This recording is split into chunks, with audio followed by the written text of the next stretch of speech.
kita baca dan dengar di berbagai media bahwa tahun ini diprediksi akan mengalami resesi ekonomi atau kemunduran perekonomian di berbagai negara.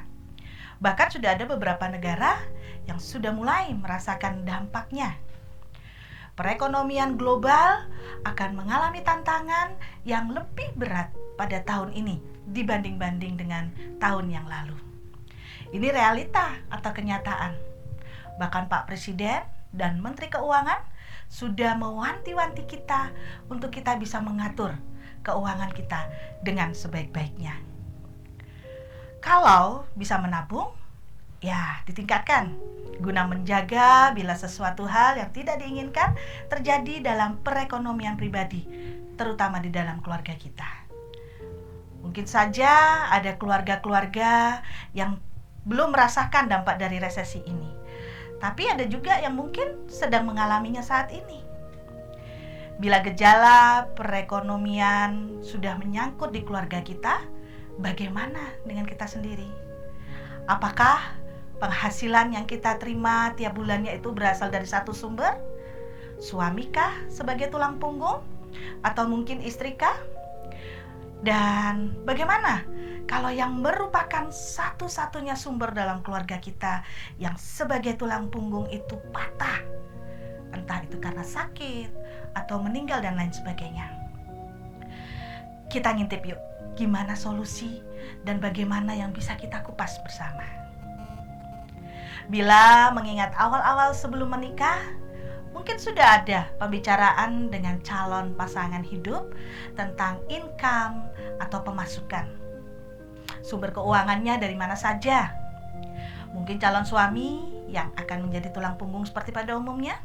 Ya, karena gajinya saat itu lebih besar. Dan nanti bila sudah berumah tangga, calon istri biar mengurus rumah sajalah, mengurus anak. Tapi bagaimana bila perekonomian dalam pribadi keluarga kita terguncang? Diizinkan untuk mengalami masa-masa sulit. Nah, disinilah mungkin kita bisa mulai nekat. Untuk salah satunya adalah berwirausaha. Karena pada dasarnya, kalau kita punya niat, tidak ada yang tidak bisa kita lakukan. Termasuk di dalamnya berwirausaha.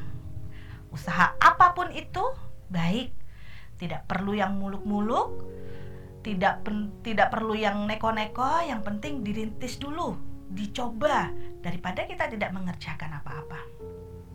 Dengan berwirausaha banyak yang bisa kita pilih untuk kita mulai usaha. Entah itu laundry kah, jualan makanan kecil, atau mungkin warung kelontong dan warung makanan misalnya. Yang penting jangan putus asa, jangan hilang harap untuk setiap kesusahan yang kita alami. Bangkit dan terus berjuang seperti apa yang tertulis di Pengkhotbah 9 ayat 10. Tuhan mengatakan bahwa segala sesuatu yang dijumpai tanganmu untuk dikerjakan, kerjakanlah itu sekuat tenaga, karena tidak ada pekerjaan, pertimbangan, pengetahuan, dan hikmat dalam dunia orang mati. Kemanakah engkau akan pergi?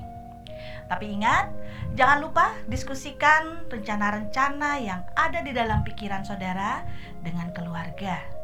Karena dengan berwirausaha akan banyak memakan waktu. Perhatian akan tersita. Jadi, jangan sampai usaha yang sudah dimatangkan jauh-jauh sebelumnya akan menjadi masalah di dalam keluarga nantinya.